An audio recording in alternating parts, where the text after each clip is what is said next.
Amén. Trajimos una Biblia, hermanos. Les pido que la tomemos con la mano derecha, si es posible la ponemos en alto y decimos: palabra de Dios contenida en este libro es la verdad que acepto creer, es la enseñanza que me comprometo a seguir y es la esperanza que me atrevo a confesar. Nada me impide recibirla, nadie me evitará que la haga parte de mi vida y por ningún motivo dejaré de proclamarla. Estoy aquí para leerla, oírla y vivirla diariamente. Amén. Oremos. Señor Santo, gracias por tu palabra preciosa, Señor. Nos hablas a través de ella, nos bendices. Por favor, hazlo una vez más aquí entre nosotros. Danos tu bendición, te lo pedimos en Cristo Jesús. Amén. Carta a los Romanos, capítulo 16, versículos 17 al 27. Lo buscan en sus Biblias, por favor, hermanos. Sé que están en la pantalla, pero les pido que lo tengamos en nuestra Biblia abierta también, por favor. Romanos 16, versículos 17 al 27, y quiero que lo abran en su Biblia porque notaremos una cosa interesante. ¿Qué, hermanos? ¿Nota usted interesante? ¿Perdón? Es el final. Después de estudiar este pasaje, habremos de haber terminado la carta a los Romanos. Hermana Yani, léanos ese pasaje, por favor, ¿sí? Aquí está el micrófono, puede venir acá. Pero aquí se lo damos. Y dice así en la palabra de Dios, Romanos 16, versículos 17 al 27. Mas os ruego, hermanos, que os fijéis en los que causan divisiones y tropiezos en contra de la doctrina que vosotros habéis aprendido y que os apartéis de ellos, porque tales personas no sirven a nuestro Señor Jesucristo, sino a sus propios vientres, y con suaves palabras y lisonjas engañan los corazones de los ingenuos, porque vuestra obediencia ha venido a ser notoria a todos. Así que me gozo de vosotros, pero quiero que seáis sabios para el bien e ingenuos para el mal. Y el Dios de paz aplastará en breve a Satanás bajo vuestros pies. La gracia de nuestro Señor Jesucristo sea con vosotros. Os saludan Timoteo, mi colaborador, y Lucio, Jasón y Sosípater, mis parientes. Yo, Tercio, que escribí la epístola, os saludo en el Señor. Os saluda Gallo, hospedador mío y de toda la iglesia. Os saluda Erasto, tesorero de la ciudad, y el hermano Cuarto. La gracia de nuestro Señor Jesucristo sea con todos vosotros. Amén. Y al que puede confirmaros según mi evangelio y la predicación de Jesucristo, según la revelación del misterio que se ha mantenido oculto desde tiempos eternos, pero que ha sido manifestado ahora, y que por las escrituras de los profetas, según el mandamiento del Dios eterno, se ha dado a conocer a todas las gentes para que obedezcan a la fe. Al único y sabio Dios sea gloria mediante Jesucristo para siempre. Amén. Amén. Gracias, hermana Yani, gracias. Pues como la ve, hermanos, no es un compendio de nombres raros para sus hijos, pero sí podía servir. Está lleno de nombres, ¿verdad? Sosípater. ¿No está bueno? Sosípater Almazán. ¿Qué les parece? O Cuarto. Parece que había un hermano en la Biblia, ya me dio calor, había un hermano que en la Biblia que le puso a sus hijos, porque en la Biblia encontramos a un llamado Segundo y a un Onésimo.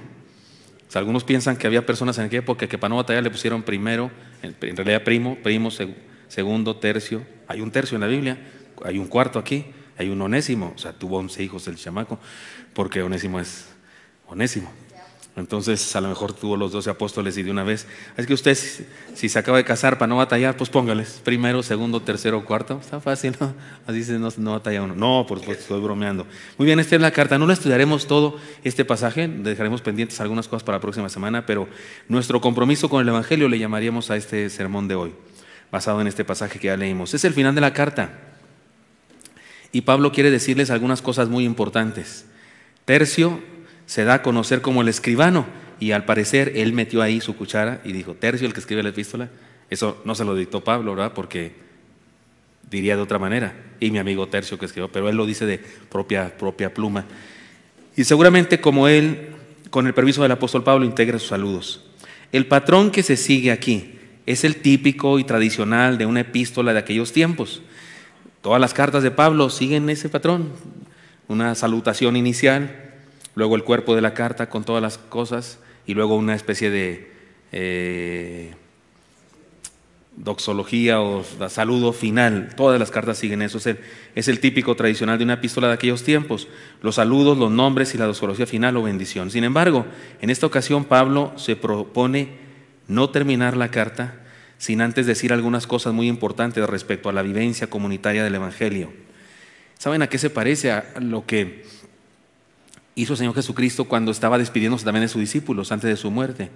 Esta carta tiene ese sentido, como el apóstol no se va a morir, pero va a terminar su carta y no quiere dejar pendientes, quiere decir todas las cosas que quería decir. Y me parece que entonces nos habla de lo siguiente: el compromiso de la unidad, que tiene que ver con nuestra naturaleza. Porque acuérdense, el apóstol Pablo escribe esta carta por varios propósitos. Lo hemos dicho en el transcurso del estudio. Los que han venido desde hace mucho tiempo a estos estudios, hemos dicho estas cosas no de un jalón, no hubo una especie de introducción de toda la carta, sino que en los diferentes estudios yo he estado diciendo cosas, pero escribió esta carta, número 1, como un compendio de teología acerca de Cristo. Eso es importante. Se lo escribió a la iglesia de Roma, que es la iglesia más importante de aquella época, la iglesia más grande de aquella época de todo el mundo. No fundada por Pedro, por cierto. Al parecer en la Biblia no encontramos que haya Pedro nunca jamás ido a Roma. No lo encontramos a Pedro en Roma, ni mucho menos. Pablo mismo no había ido a Roma. En este caso quiere ir, conoce a algunos hermanos, pero no conoce a la iglesia. Pero hace este compendio en teología porque quiere que lo conozcan, porque él quiere ir de misionero más allá del imperio, quiere ir a España incluso, y quiere que ellos lo acompañen, dice, lo encaminen, que quiere decir que lo sostengan. Estos son más o menos los propósitos del apóstol Pablo. Pero ahora quiere decirles algunas cosas que son prácticas, ya no tan teológicas como todo lo demás que ha dicho, especialmente el capítulo 1, 2, esos capítulos donde habló acerca de Jesucristo, su evangelio, claramente y profundamente, pero ahora quiere decir algunas cosas interesantes del compromiso de la iglesia, el compromiso con el evangelio.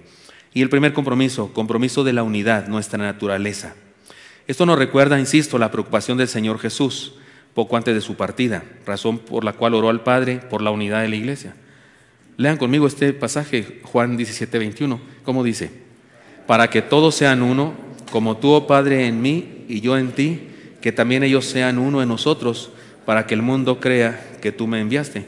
Así oró el Señor. Allá en el Evangelio de Juan, capítulo 17, se encuentra esta oración de intercesión, se le llama la oración pontificia de puente, de intercesor, de sacerdote. Eso es un puente, un sacerdote, y es la oración del Señor. ¿Se acuerdan que hasta dijo en su oración: no te pido solamente por estos, sino por los que han de creer por el testimonio de estos? O sea, ahí estamos incluidos nosotros. No solo pidió por los 12, sino pidió por los que habríamos de creer por el testimonio de estos 12 que se fue al mundo entero como nosotros. Pablo está preocupado por la integración de la comunidad, es la misma cosa. Él mismo ha sufrido el ataque de los cristianos carnales y los no cristianos que se meten en las iglesias y causan división y no quieren terminar su carta sin advertirles al respecto. O sea, la enseñanza que nos deja son muy prácticas y debemos seguirlas. Mire, voy a poner un ejemplo. Perdón, mi vida, que voy a hacer este ejemplo. No te preocupes, el Señor no me ha dicho nada al respecto todavía.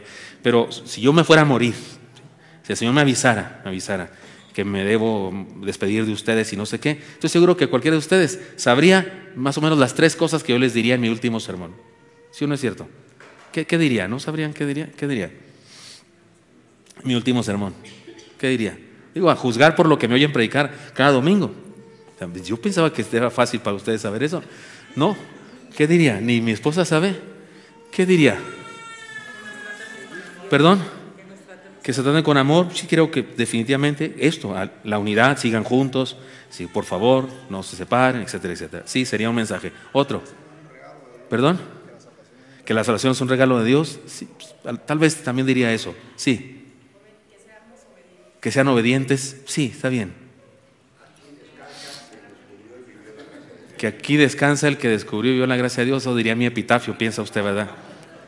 Estoy sorprendido que no sepan. Que cuiden a mi esposa. Seguramente sí. Sean fieles hasta la muerte. Seguramente sí. Que defendan la... Yo pensé que iban a decir eso de inmediato. Me gustaría, pero creo que no lo haría nomás por convicción teológica. ¿Sí?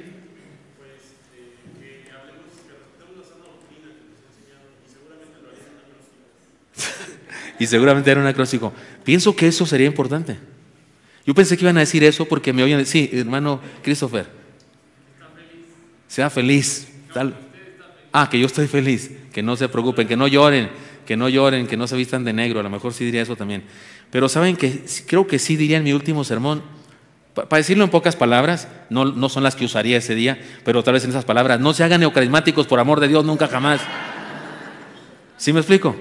No me oyen decir eso cada rato, no es parte de mis sermones. Por eso pensé que les iba a ser fácil decir eso. Pero ¿sabe qué? Eso está diciendo Pablo aquí. Mas os ruego, hermanos, que os fijéis en los que causan divisiones y tropiezos en contra de la doctrina. No son tropiezos y divisiones de chismes. No son Evodia y Sintique, las de allá de Filipenses, hermanas de la femenil que tenían problemas ahí, yo qué sé, competencia. No, aquí son divisiones y tropiezos por causa de la doctrina. Yo creo que sí, yo diría eso definitivamente. Hermanos, por favor, no vayan a salir con que ya no estoy, ahora ya andan ahí tumbando gente y haciendo declaraciones y cancelación de maldiciones generacionales y no sé qué, y viendo el canal Enlace y mandando a traer un falso apóstol aquí para que venga y ponga su Biblia y nadie pueda pasar. ¿Sí estoy hablando claro? Sí, pues me parece que sí, yo diría eso. Como una exhortación práctica, ya se los dije cada sermón y hablé de la salvación en Cristo y cómo es y que es por gracia y que es por fe y que es un regalo, todo eso, pero ahora como una exhortación práctica. Aquí vemos a Pablo haciendo eso. Por eso creo que él hace un llamado a la unidad, un compromiso a la unidad que es nuestra naturaleza, y eso se divide en varias cosas. Él dice, debemos estar listos. La unidad es tan importante que requiere de nuestra atención diligente. No podemos ni fingir demencia, ni guardar silencio. Pablo nos exhorta a identificarnos, señalarnos y reprendernos. Fíjese, dice, mas os ruego, hermanos, que os fijéis en los que causan divisiones y tropiezos en contra de la doctrina que vosotros habéis aprendido. No está diciendo Pablo, no se preocupen, todos somos iguales, hay que ser bien buena onda con todos. Sí, hay que ser buena onda con todos. Sí, su carta nos habló del amor. Su carta por todas partes nos habló del amor, esta carta, pero aquí al final dice, fíjense, chequen el dato, y si ven a alguien que anda regándola, exhórtenlo por amor de Dios. O sea, hermanos, que sí se vale, que sí se vale exhortar personas, y sí se vale decir, esa doctrina no es correcta. En esta iglesia, desde que yo soy pastor, no hemos tenido muchas veces que disciplinar a alguien en forma pública, en forma privada sí. Los siervos y yo personalmente he disciplinado personas, así en privado. Usted no puede hacer esto, usted no puede hacer aquello, usted está bajo disciplina, pero en forma pública, creo que solo una vez lo hemos hecho en nuestra iglesia. Y fue una persona, una mujer que enseñaba, incluso regalaba un libro mentado, enseñaba doctrinas erróneas acerca de cómo hablan en lenguas y acerca de eso de las declaraciones. ¿Recuerdan, hermanos? ¿Recuerdan esa persona que disciplinamos hace algunos años? Fue disciplinada públicamente en un culto de negocios de la iglesia. Fue puesta en evidencia porque su trabajo, su labor de enseñar la insana doctrina estaba siendo ya público también y había sido exhortada varias veces. Y dice la Escritura, habla con él, no entiende, habla con él con 2 o más testigos, no entiende, preséntale ante la iglesia. ¿Se acuerdan que dice eso la Escritura? Y alguien pensará, ay, qué malos son, ¿por qué? Aquí dice, fíjense en los que causan divisiones, tropiezos, y que os apartéis de ellos, incluso dice. Y eso que os apartéis de ellos habla de eso, del señalamiento y de reconocerles como personas no dignas de nuestro compañerismo. Cuidado entonces. Pablo nos exhorta a identificarlos, a señalarlos y a reprenderlos. Y la exhortación es directa, no sean ingenuos, dice el apóstol Pablo. Y en medio de esta exhortación nos enseña algo extraordinariamente importante e interesante. El comportamiento y la unidad de la iglesia es un asunto doctrinal. Hay gente que separa así como, bueno, una cosa es la doctrina y otra es el comportamiento. No, porque el comportamiento surge de la doctrina. El comportamiento surge de lo que crees. Tú te comportas como te comportas según lo que crees. El hermano, varios autores, pero el hermano Josh McDowell, en uno de sus libros, dice que en la parte de más arriba están nuestras actitudes, nuestra forma de actuar. Debajo están nuestros valores, que son los que nos hacen actuar, y debajo están nuestras creencias.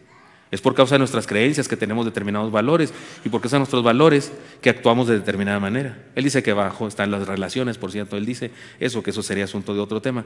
Pero sí, Pablo establece estas actitudes como cosas doctrinales. Así que una falsa doctrina se manifiesta en la vida práctica. Una falsa doctrina, una herejía, se manifiesta en la vida práctica. Quien se atreve a causar división en la comunidad de fe es un hereje. Quien trabaja para la división es un blasfemo, porque no entiende el cuerpo de Cristo, no valora el cuerpo de Cristo. Allá en la carta de Pablo mismo a los Corintios, cuando habla de la Santa Cena, el apóstol les dice: en lo que sigue, en lo que voy a hablar enseguida, no os alabo. Les ha echado porras de algunas cosas, pero dicen: lo que sigue, no los alabo. Dice: porque lo que ustedes se reúnen no hace celebrar la cena del Señor. Eso no es celebrar la cena del Señor. Porque algunos se adelantan, dice, algunos se adelantan y traen manjares y comen, y luego llegan los más sencillos y no traen lo mismo, y ellos tienen que comer aparte. Perdón, si es que traigo aquí una abeja o algo. Le voy a decir: vete y no piques más, pero no la encuentro. Dice el apóstol Pablo: están divididos. ¿Se acuerdan la carta a los Corintios cómo comienza? Pablo dice: he oído, me han informado los de Cloé. No sabemos quiénes son, no sabemos si Cloé era un apellido, un pueblo, no sabemos. Los eruditos tampoco saben, no soy el único ignorante. Si supieran ellos yo les diría, pero no se sabe. Pero esos de Cloé, que han nacido, vinieron con Pablo, le contaron cómo estaba la iglesia. Están divididos: yo soy de Pablo, yo soy de Cefa, yo soy de Apolo. Y algunos piensan que los que decían yo soy de Cristo eran los más santos, eran los más hipócritas de todos. Es como el que dice: Dios y yo, no te metas conmigo, Dios y yo. Esos ni siquiera se identificaban con nadie, ellos eran Dios y yo. ¿Sí capta? Esa es la peor anarquía que puede haber. Bueno, Pablo les dice, ahí cuando hablan de la cena, están divididos, y luego les dice: pruébese cada uno a sí mismo, y coma así del pan y beba así de la copa, porque el que come del pan y bebe de la copa sin discernir el cuerpo del Señor, juicio bebe y come para sí. Ahora, ¿a qué se refiere discernir el cuerpo del Señor? Se refiere a que no se da cuenta que ese pan representa el cuerpo de Cristo. Eso es bastante difícil. Todos sabían eso. Todos tenían claro que el cuerpo representaba el cuerpo de Cristo. El pan representaba el cuerpo de Cristo. Todos lo sabían. No era el discernir el cuerpo de Cristo, no era entender el simbolismo. Era no practicar el simbolismo.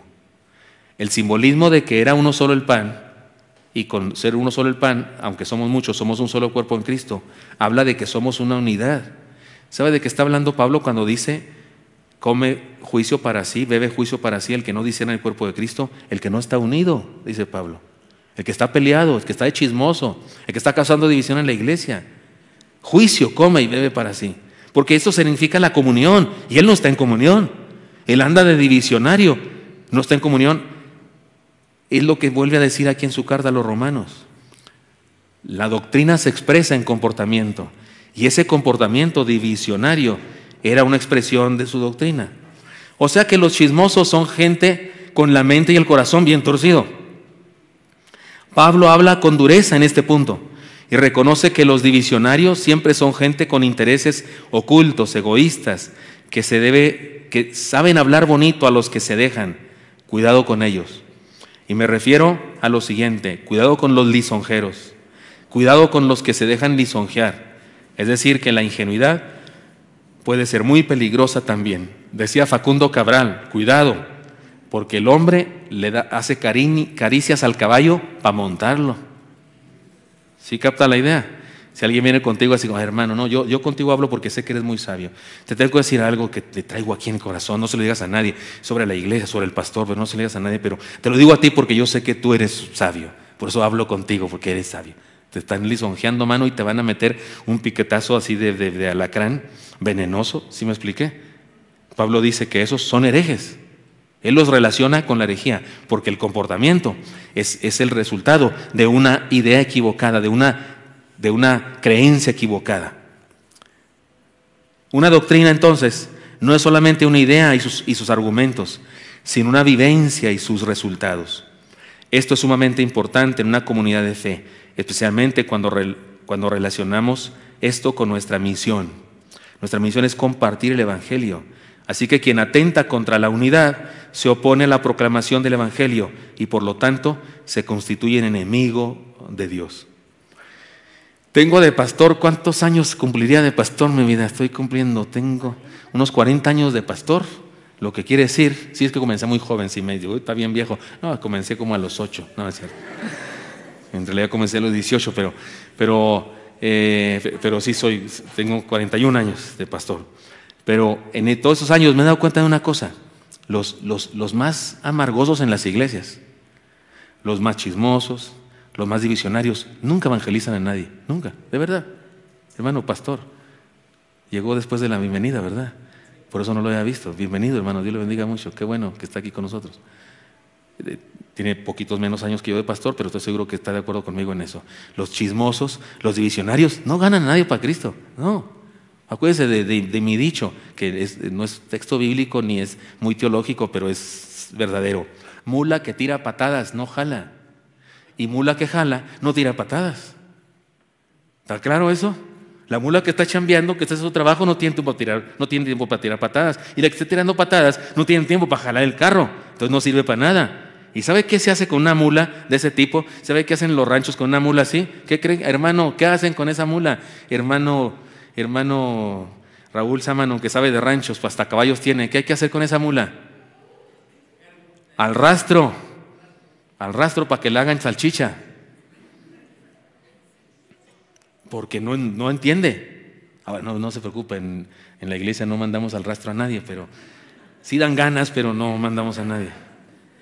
Ahora, es de lo que habla Pablo. Yo no estoy aquí con esto porque se me ocurrió, esto está en la Biblia, está en la carta, en el capítulo final, en el pasaje final del apóstol Pablo. Todo lo que hemos estudiado antes ha sido tremendo, profundo acerca de la salvación, cómo es la salvación, quiénes no, los judíos, la ley, nos ha enseñado cosas preciosas, pero ahora se pone práctico porque no quiere despedirse de ellos sin dar un último toque, así como diciendo, por amor de Dios, tengan cuidado. Y dice esta enseñanza que hemos titulado así, compromiso de la unidad, que es nuestra naturaleza. Así que tengamos cuidado, es la enseñanza aquí. Segunda enseñanza, el compromiso del testimonio, nuestra misión. Los hermanos de Roma tenían que reconocer la gran responsabilidad que tenían en la iglesia de ese tiempo, por ser una iglesia situada en el mismo centro del mundo civilizado de aquel entonces. Algunos eruditos en el Nuevo Testamento opinan que es probable que la iglesia de Roma, y me refiero a la iglesia cristiana verdadera que estaba situada en Roma, no me refiero a lo que el día de hoy diríamos cuando decimos la iglesia de Roma, ¿verdad?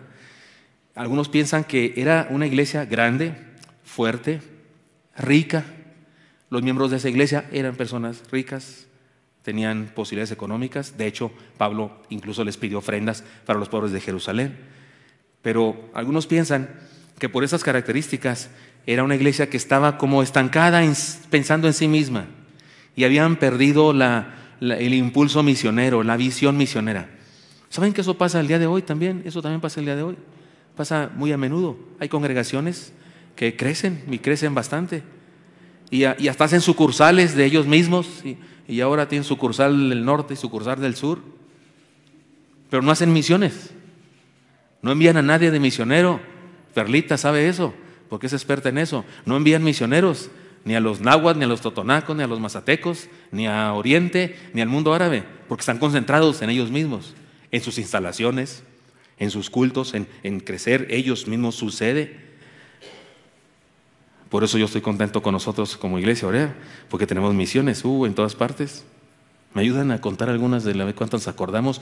Tenemos entre los náhuatl en la Canuy, entre los totonacos en la Canuy, entre los náhuatl en Amistlán, entre otros náhuatl en Cruchichilsin, entre los mazatecos en San Juan Aguaguatepec. ¿En dónde? San Miguel Aguaguatepec. Tenemos en Calipan, en Tehuacán, allá entre los náhuatl, allá por Cruchilsin, en 5 diferentes comunidades. Tenemos en Cuernavaca, en Tampico, en Querétaro, ¿me ayudan? En Durango, en Cancún, Tengo que ir a visitar a los de Cancún urgentemente. Es cierto. En Jalapa, y aquí en Haití, en Honduras. En Honduras, esos Honduras. En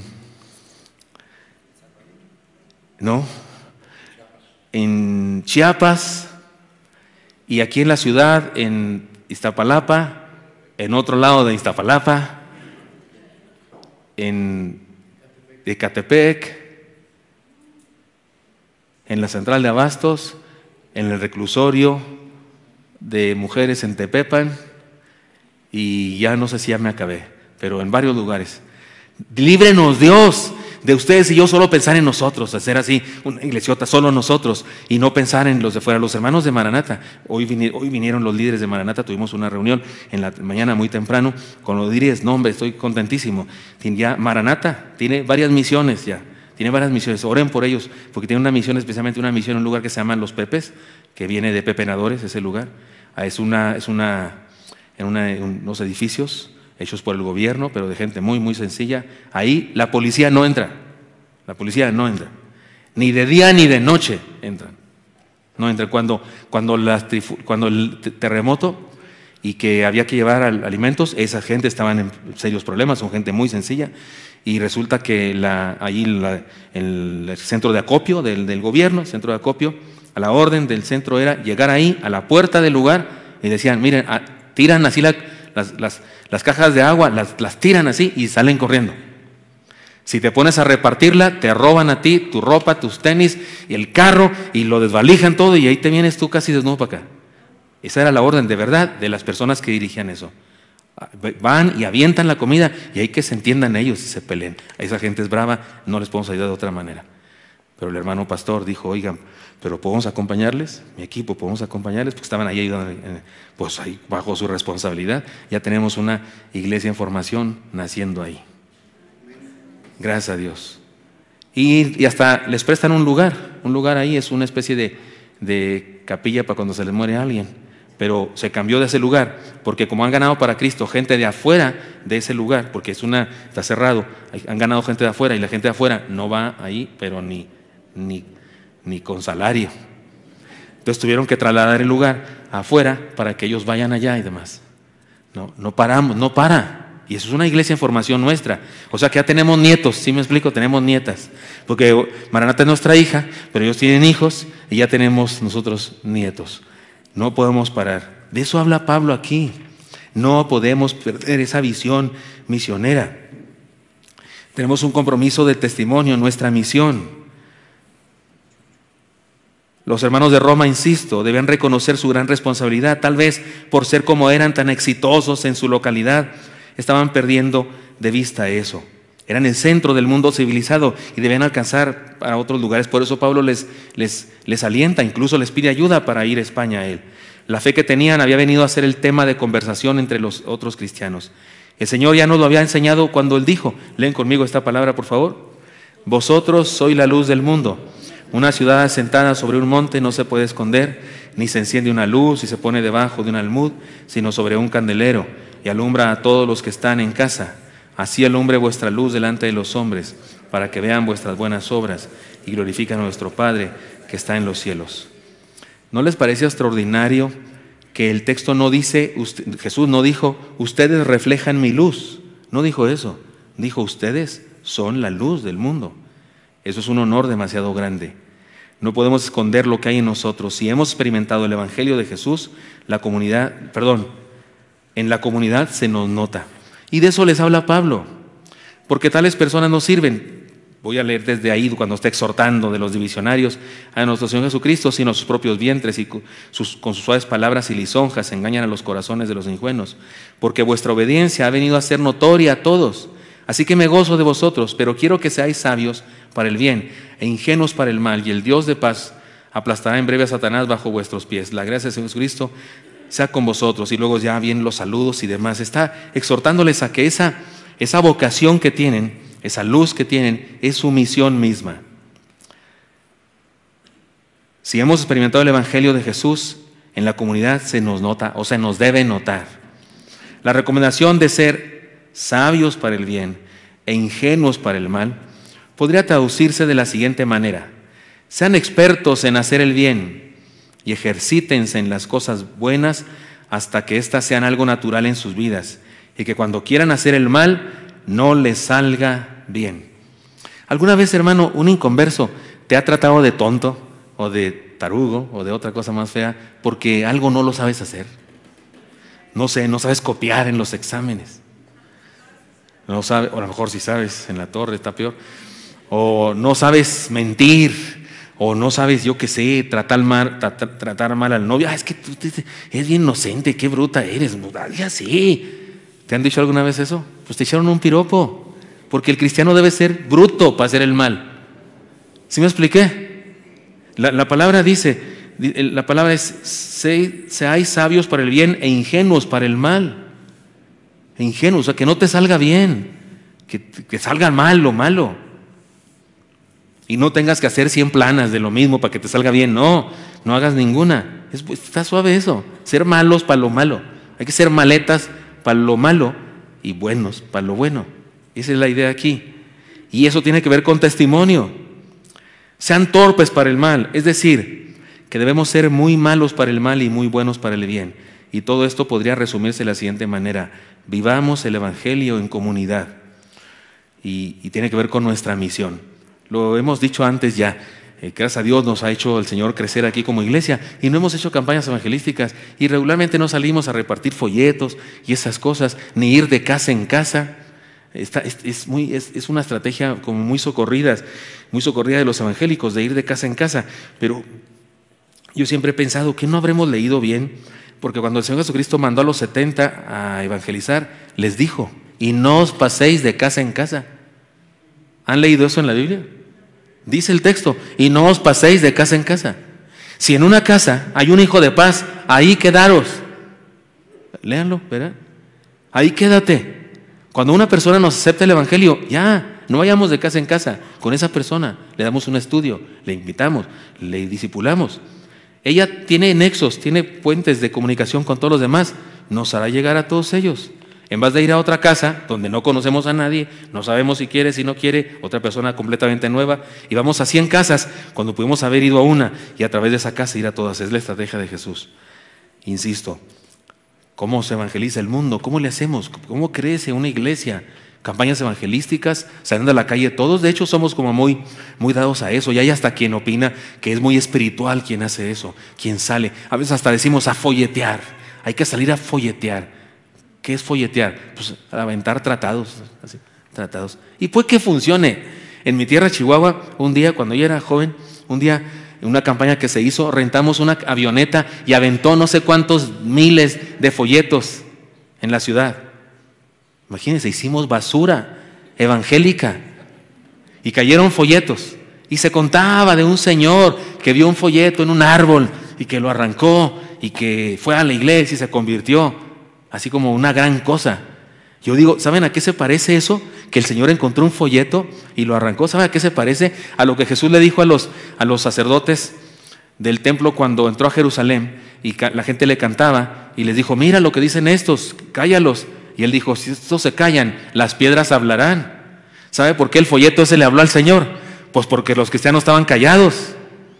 ¿Sí me expliqué? ¿Cuántos cristianos pudo haber tenido ese señor cerca de su vida que no le hablaron de Cristo? Y Dios dijo: ¿qué remedio? Voy a usar un árbol, pues. Y Dios le mandó un folleto. No, somos nosotros. ¿Cómo crece la iglesia? Saliendo a folletear, nos sentimos muy espirituales porque folleteamos. Se organizan campañas en el mundo evangélico que te vas tú a Veracruz y allá evangelizas a los que ni conoces. Yo si un día me dijeran eso: pastor, ¿cuántos de su iglesia los manda a evangelizar allá a Veracruz?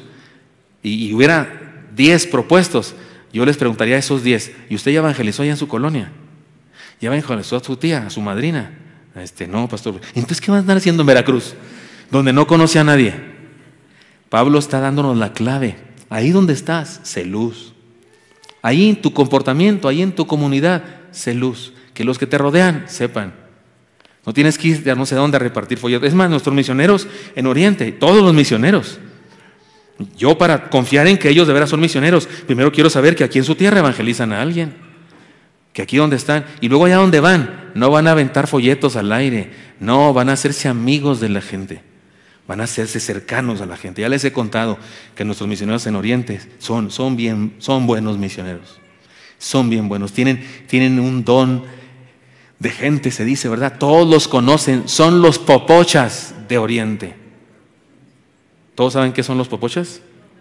Les tengo que contar la historia, me queda tiempo, unos minutos. Había un popochas, amigo de otro.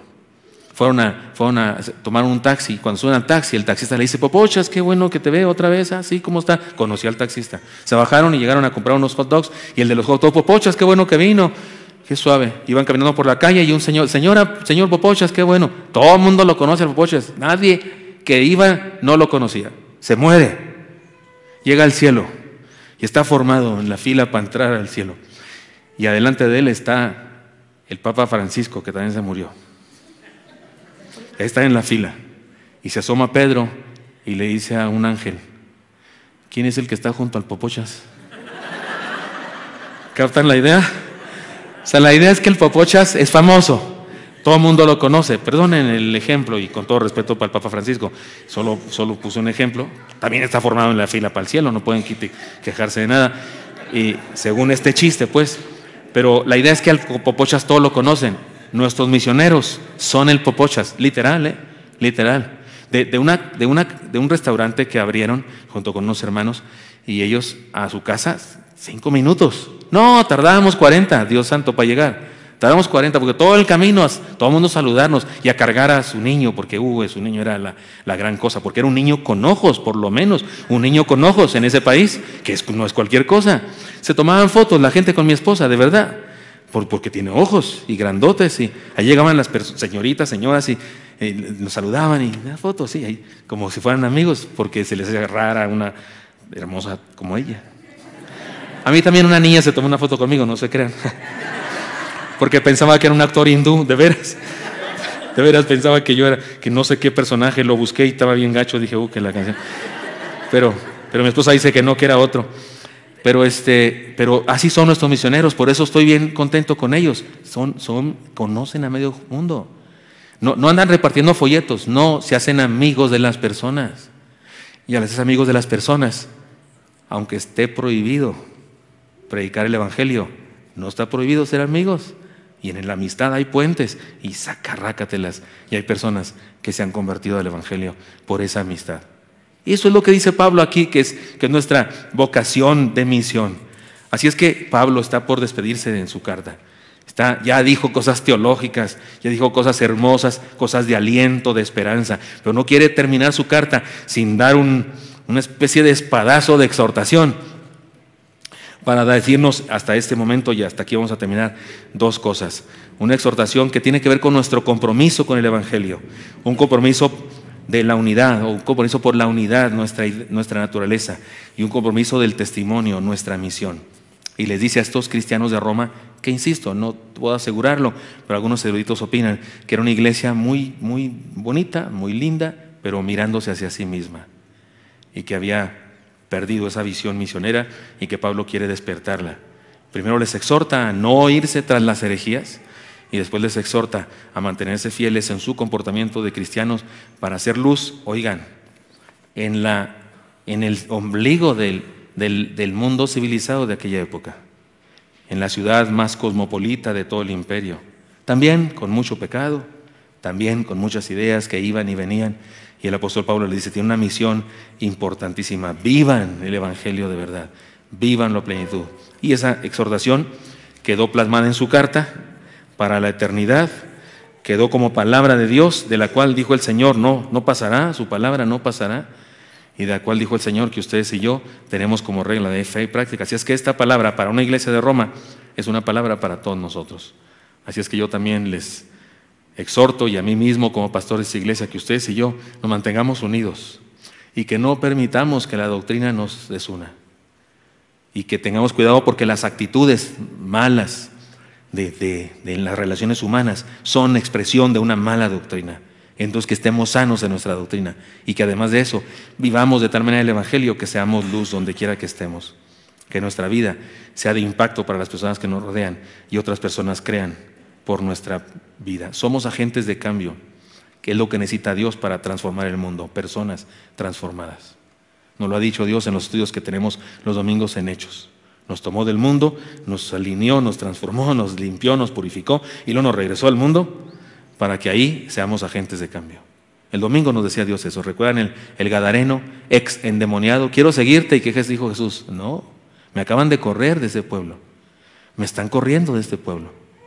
Y si no voy a estar en este pueblo, ¿quién va a estar en mi nombre? Tú. Es que no vengas conmigo, quédate. Porque a mí ya me corrieron, pero a ti no te pueden correr, eres de aquí. ¿Y quién va a ignorar lo que pasó en tu vida? Ve a tu casa y a los tuyos y cuéntales cuán grandes cosas ha hecho Dios contigo. Eso es el asunto de todos nosotros. Estamos aquí en el mismo planeta donde nacimos, contando las grandes cosas que ha hecho Dios con nosotros. Es el testimonio de la iglesia. La próxima semana seguimos con 2 cosas más que tiene este pasaje para nosotros. Por lo pronto aquí le dejamos. Señor Santo, gracias. Bueno, nos hace permiso, Señor, en estos cultos de oración, estudiar tu palabra. Gracias por esta carta que estamos llegando ya casi a su final. Señor, gracias. Es hermoso saber que a través de toda la historia de la fe, tu iglesia ha tenido retos que enfrentar, dificultades que superar, y no son muy distintos que nosotros, Señor, ellos.